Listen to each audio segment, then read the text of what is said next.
嘿，咱们今天来聊一本特别有意思的书《千年金融史》。一听金融，你是不是立马想到股市的红红绿绿，或者新闻里那些让人头大的金融危机？觉得这都是有钱人的游戏，跟咱们普通老百姓没啥关系。这本书的作者戈兹曼教授，他可不是这么看的。他开篇就抛出了一个颠覆你认知的观点。金融它可不是现代才蹦出来的什么新鲜玩意儿，也不是什么原罪，它根本就是跟车轮文字一样，塑造人类文明的核心技术之一。你想啦，人类文明要往前走，就得解决两个终极难题：怎么把今天的好东西留到明天用，又怎么能把明天的好处提前拿到今天来享用。第二个是风险，舟海怕翻船，老了怕没钱花，这些不确定的麻烦事儿，咱们怎么才能扛过去？从5000年前的部落时代到现在，本质上就干了一件事，那就是帮人类搞定时间和风险这两个大麻烦。戈兹曼教授为啥能看得这么透？这跟他自身的经历大有关系。他从小在耶鲁校园长大，老爸是考古学教授，他自己呢，学金融，还搞过考古，拍过电影，让他能从苏美尔人刻着大麦借贷的泥板里读出跟咱们今天信用卡一样的跨期承诺，也能从古希腊雅典人的海事贷款里看到跟现在保险一模一样的风险分担。在他眼里，金融不是冷冰冰的公式，它是支撑人类文明的骨架。没有这副骨架，很多文明根本就立不起来。举个最简单的例子，咱们现在买房贷款，是不是把未来30年的工资再往前看5000年？苏美尔的农民担神庙借大麦当种子，不也是把明年的收成提前换成今天的希望吗？你看，核心逻辑是不是一模一样？金融从来就不是什么高大上的东西，它一开始就是为了帮人类好好过日子才出现的。所以咱们今天聊这本书，不是要抠复杂的数学公式，也不是要教你怎么炒股，咱们要跟着戈兹曼教授来一场穿越之旅，从5000年前的苏美尔，看看最古老的人类怎么用小小的陶筹来记录债务，都楔形文字算利息，再到雅典，看看他们怎么靠着海事贷款不仅喂饱了整个城市，税收去罗马，看看股份公司又是怎么帮他们管理一个横跨3大洲的庞大帝国。你会发现，那些看似古老的金融工具，比如泥板、银币、债券，其实跟咱们手机里的移动支付、社保账户骨子里都是同一件事，都是人类为了跨越时间对抗风险，一点点琢磨出来的智慧结晶。接下来咱们就从金融的童年说起，看看苏美尔人到底是怎么用一块泥板写下人类文明最早的金融密码的。如果把人类文明比作一棵参天大树，那金融就是最早扎进土壤的根系。它虽然不显眼，却悄悄地把养分输送到枝干，让文明能从零散的部落长成连片的城邦，再到巍峨的帝国。5000年前的苏美尔人，后来的雅典人和罗马人，其实都在做同一件事，用金融工具解决怎么让大家一起过日子，一起干大事的难题。咱们先从最源头的苏美尔聊起。苏美尔人住在两河流域，也就是今天的伊拉克那一片。那时候大家还没发明货币，只能靠以物易物来换粮食，换牛羊。可问题来了，如果农民坑天找神庙借大麦当种子，约定秋天再还，这笔账怎么记清楚？借了多少？总不能光凭口头约定吧？万一有人赖账怎么办？于是他们想出了个妙招，发明了陶筹。这是一种刻着符号的小泥块，比如刻个麦穗代表10升大麦，刻只羊代表1只羊。总您借了粮就拿一块陶筹存着，秋天还粮食了再把陶筹还回去。这就是人类最早的债务凭证。后来陶筹不够用了，比如有人借了30升大麦，难道要带一大堆泥块到处跑吗？苏美尔人就把陶丑的样子刻在一块更大的泥板上。慢慢的，这些刻痕变得越来越规范，居然演变成了世界上最早的文字楔形文字。咱们总以为文字是为了写诗记历史，可实际上，最早的文字是为了管账而生的。可以说，是金融需求推着人类迈出了文明的第一步。这可不是现代人才有的专利。有个叫奔美铁马锥体的文物，上面刻着公元前8400年两个城邦的债务纠纷，战败的一方不仅要赔大麦，还得3利本利。虽然最后算出来的数字有点离谱，相当于美国好几年大麦产量的58倍，但这说明他们早就明白了一个道理：今天的债明天要还的更多。金融的核心逻辑在5000年前就已经成型了。再往后，文明的接力档传到了雅典。雅典有个大麻烦，自己种的粮食根本不够吃，30%的粮食都得从遥远的黑海运过来。可古代航海风险太大了，遇到风暴船沉了，商人不仅血本无归，还可能欠一屁股债。谁愿意干这高风险的活儿啊？这时候，雅典人想出了海事贷款的办法。商人想运粮，就先找投资人借钱，如果船不幸沉了，但如果船安全到港，商人就要还本金，还得额外支付20%到30%的利息。更关键的是，雅典的法庭会管这些钱的事儿。比如投资人明明答应借钱却反悔了，或者商人赚了钱想私吞利润，法官就会按照约定来判案。法庭不再只管杀人放火，它还成了金融信用的保障。海上贸易才能做起来，雅典才能靠这些进口粮食喂饱全城人。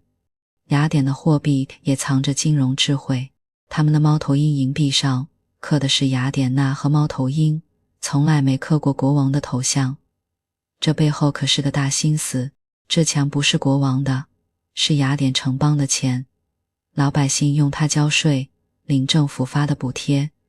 慢慢就会觉得，我用这跟大家一样的钱，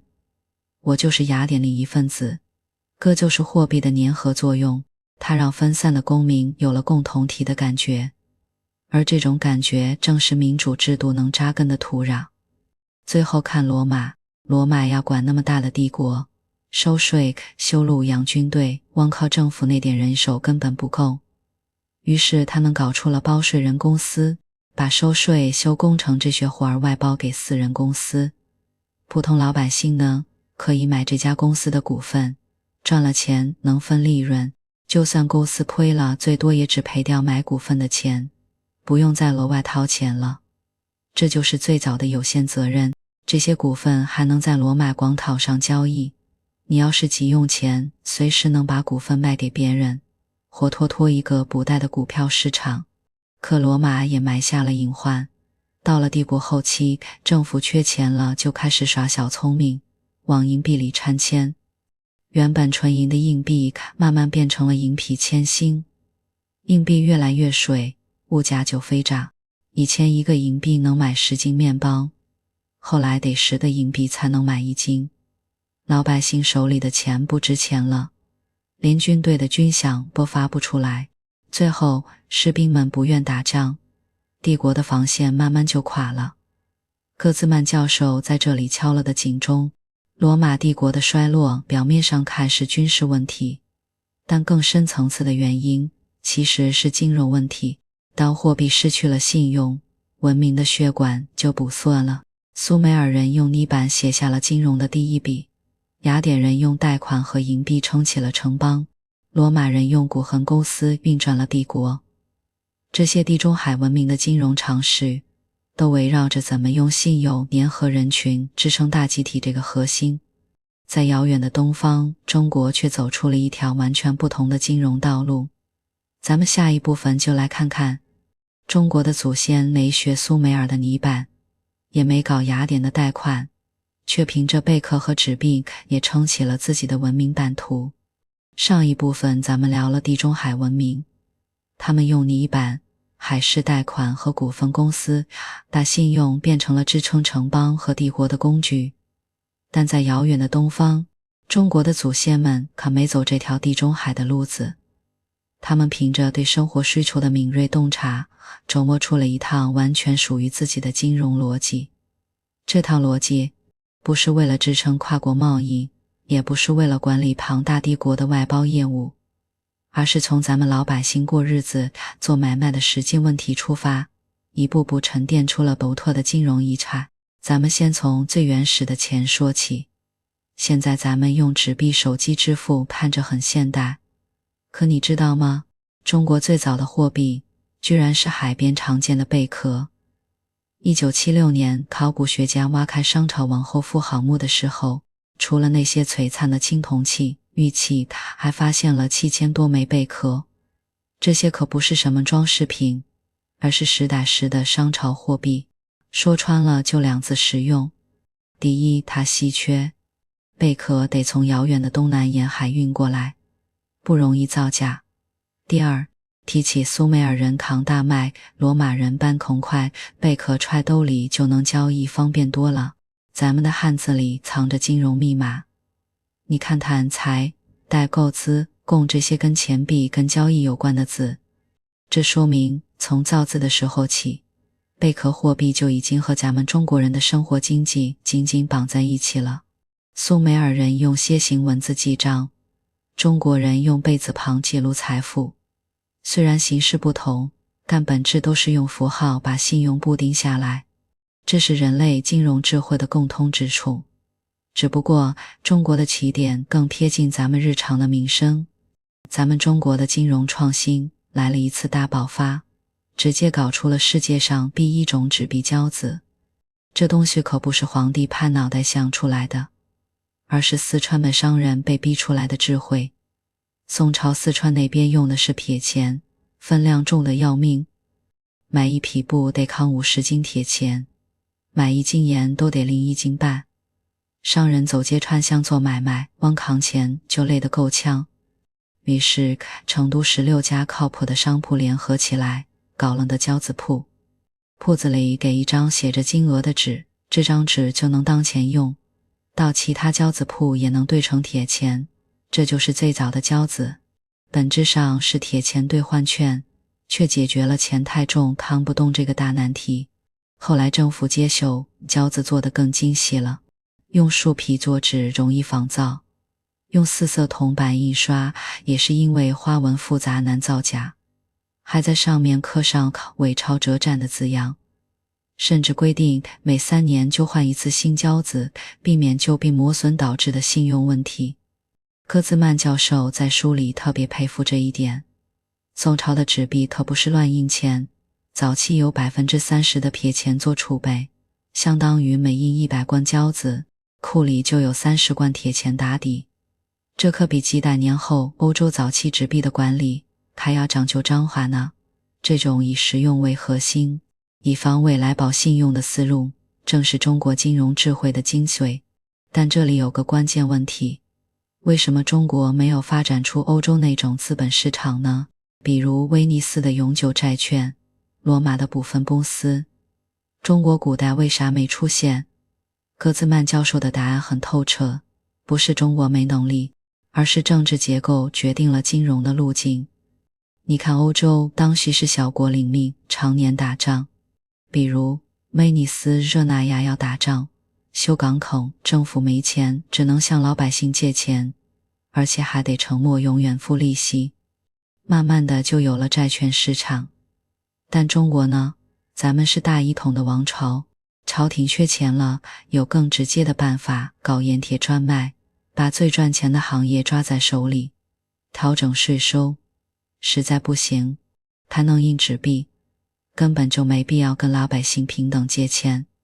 最典型的就是王安石变法里的青苗法，每年春天农民缺钱买种子，周天丰收了再还本金加少量利息。你看，这不是政府借民间的钱，这跟欧洲小国求着民间借钱的逻辑完全反过来了。这种官主导的金融模式在大一统的时代很管用，它能稳定民生，但也少了让民间资本自由交易形成市场的空间。直到19世纪，列强打开中国国门，清朝才第一次发行国债。可那时候，欧洲的资本市场已经运转几百年了。不过咱们得客观地说，中国的金融遗产并不是落后，而是完美适配了咱们大一统的文明形态，适配了以农业和民间贸易为核心的经济模式。贝壳货币骄子青苗法，每一步都是为了解决中国自己的问题。就像地中海文明的泥板和债券支撑了他们的城邦，中国的这些金融工具也撑起了几千年的东方文明。但当19世纪全球市场连在一起，中国的本土智慧和欧洲的市场逻辑第一次正面碰撞时，这正是咱们下一部分要聊的。欧洲如何在小国打架的混乱里逼出了能影响全球的金融突破。上一部分我们聊到中国大一统王朝走出了一条关注民生的金融路径，而欧洲呢，则是另一番景象，小国林立，常年打仗，既没有统一的盐铁专卖可抓，也没法靠印纸币轻松筹钱。可恰恰是这种混乱，逼着欧洲人琢磨出了更灵活的金融工具，从最初依托宗教的神庙式金融，一步步走向了能连接全球的市场体系。欧洲的金融突破本质上是被逼出来的生存智慧，最先扛起突破大旗的居然是一群骑士，他们叫圣殿骑士团。咱们印象里可能是十字军东征的战士，可实际上他们还是中世纪最早的跨国银行家。当时欧洲人要去圣地朝圣，路上强盗多，带着金银太危险了，在欧洲各地和耶路撒冷都设有据点，朝圣者可以把钱存在欧洲的据点，带一张凭证，再凭这张凭证取钱。这简直就是咱们中国飞钱的欧洲版啊！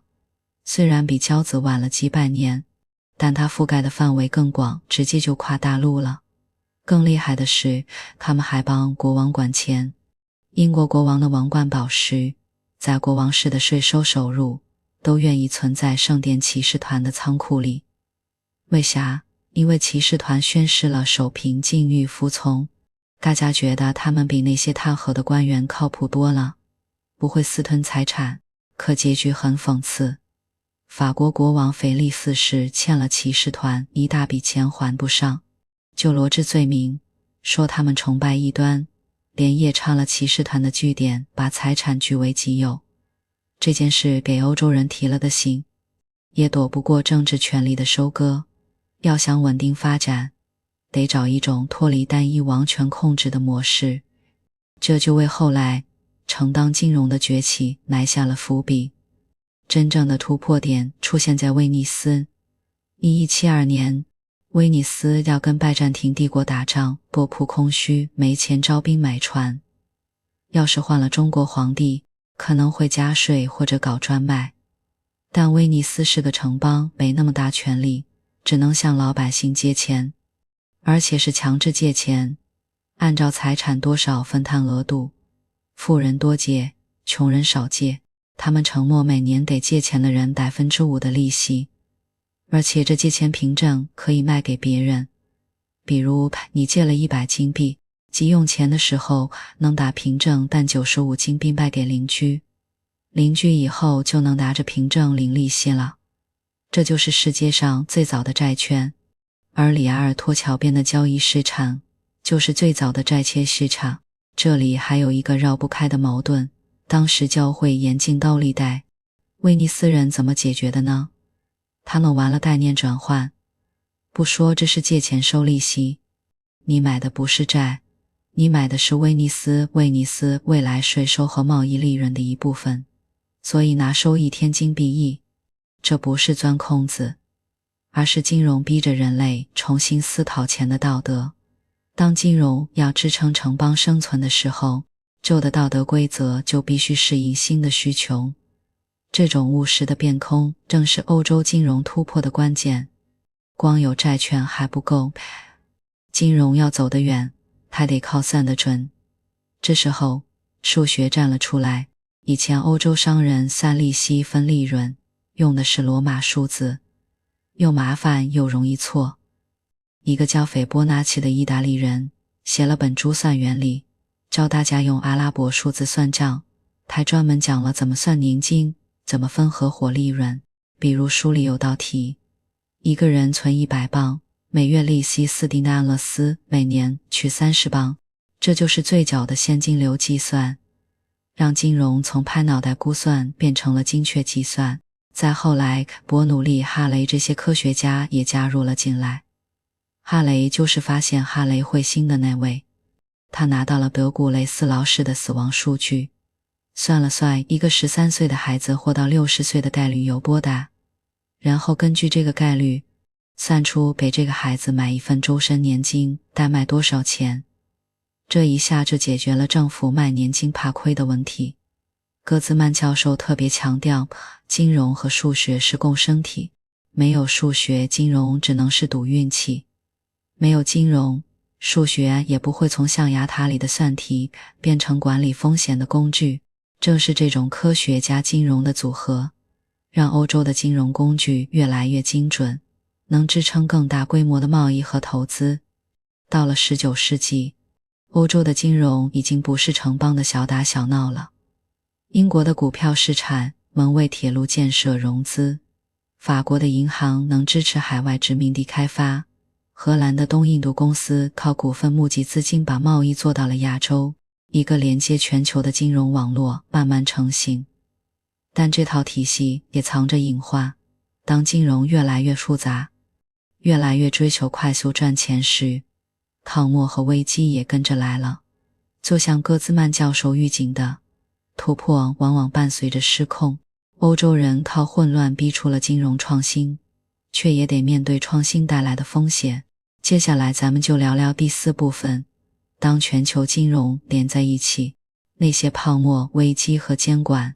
是怎么让金融真正长大成人的。当欧洲的金融工具从威尼斯的债券、斐波那契的算术一步步支撑起覆盖全球的网络时，金融终于迎来了长大的时刻。但成人礼从不是鲜花掌声，而是要直面把世界连在一起的代价。这个代价就是泡沫会跨洋扩散，危机能全球连锁，而人类要学会的是在创新与失控之间找到那根叫做监管的平衡绳。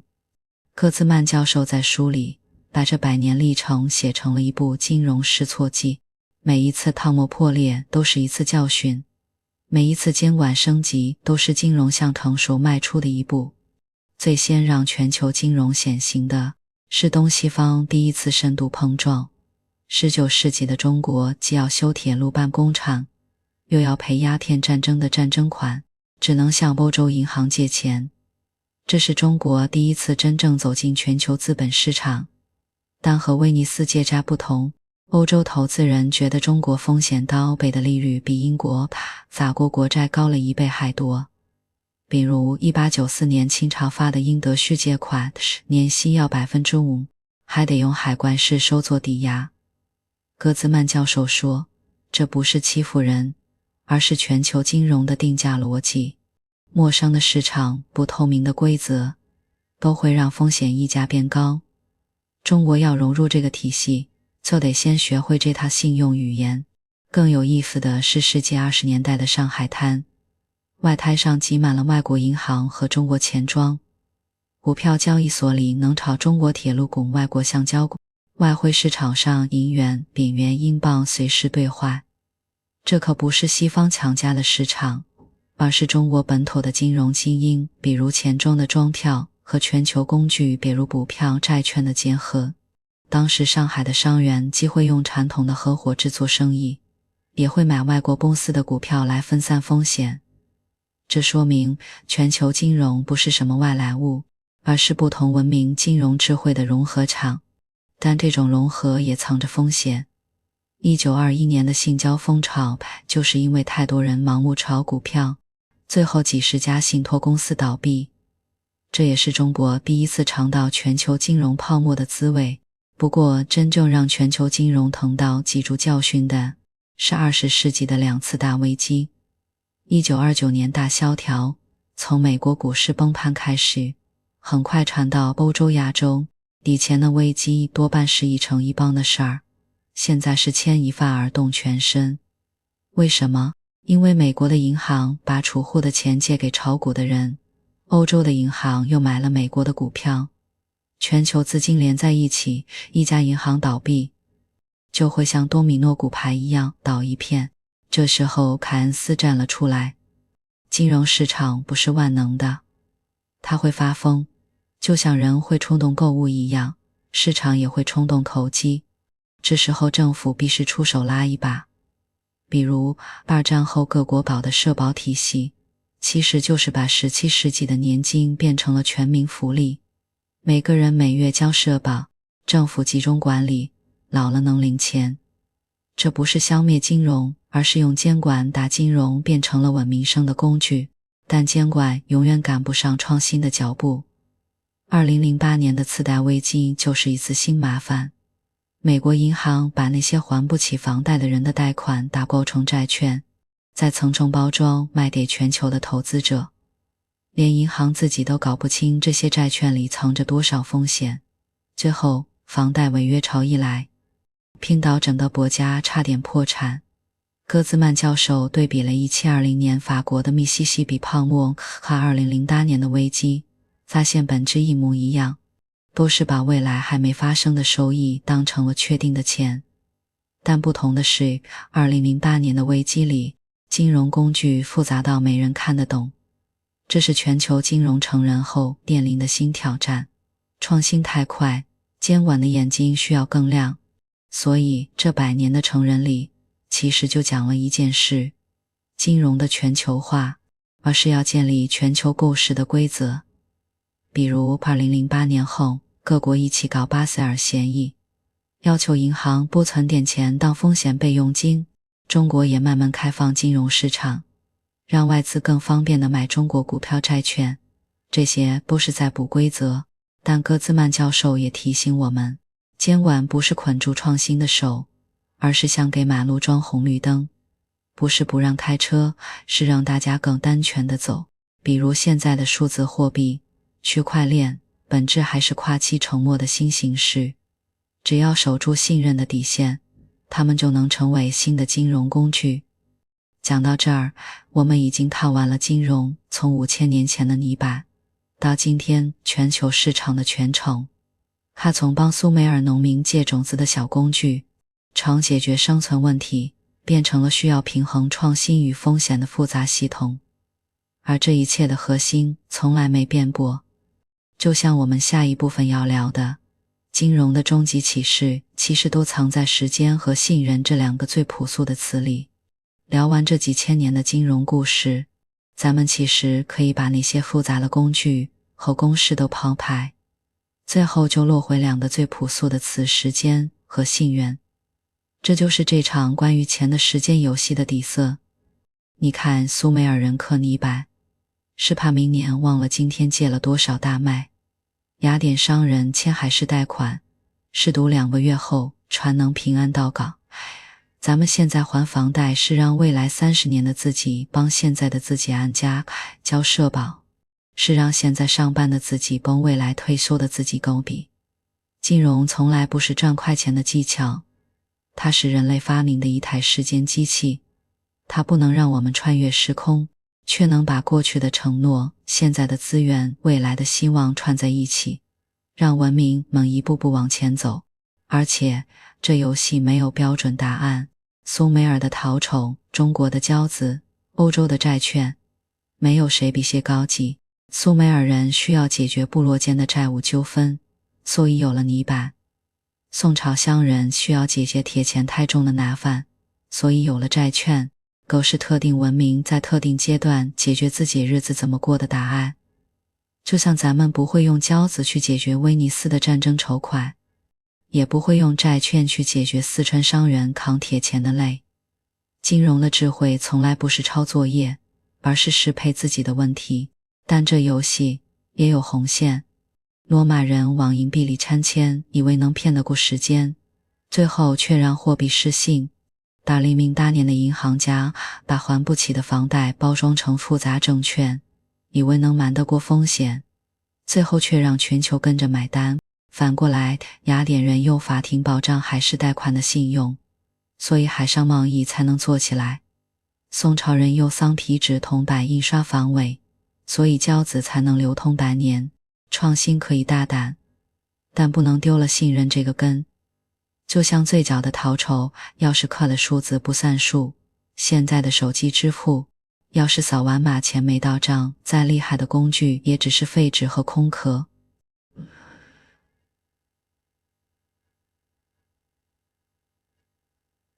大海，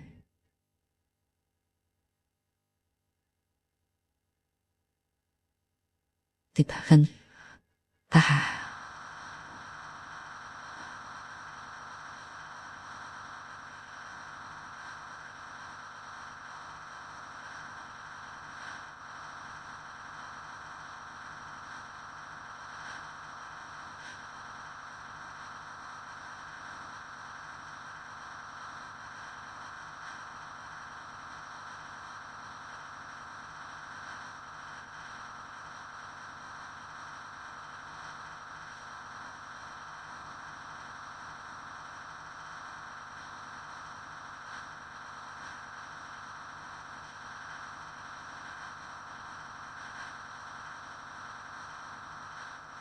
不是想让咱们学怎么炒股，怎么买基金，而是想让咱们明白，金融不是什么身外之物，它藏在被子头的汉字里，藏在每个月的房贷账单里，藏在社保账户的数字里。咱们每天用手机付款存养老金，其实都在参与这场时间游戏。和5000年前刻泥板的苏美尔人、宋朝印交子的工匠做着同一件事，用信任把时间变成能依靠的力量。所以下次你再听到金融这个词字，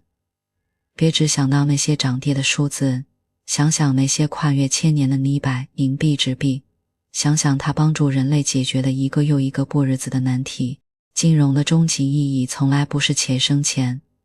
而是让每个普通人都能更安稳地走过自己的时间，让人类文明能更扎实地走向未来。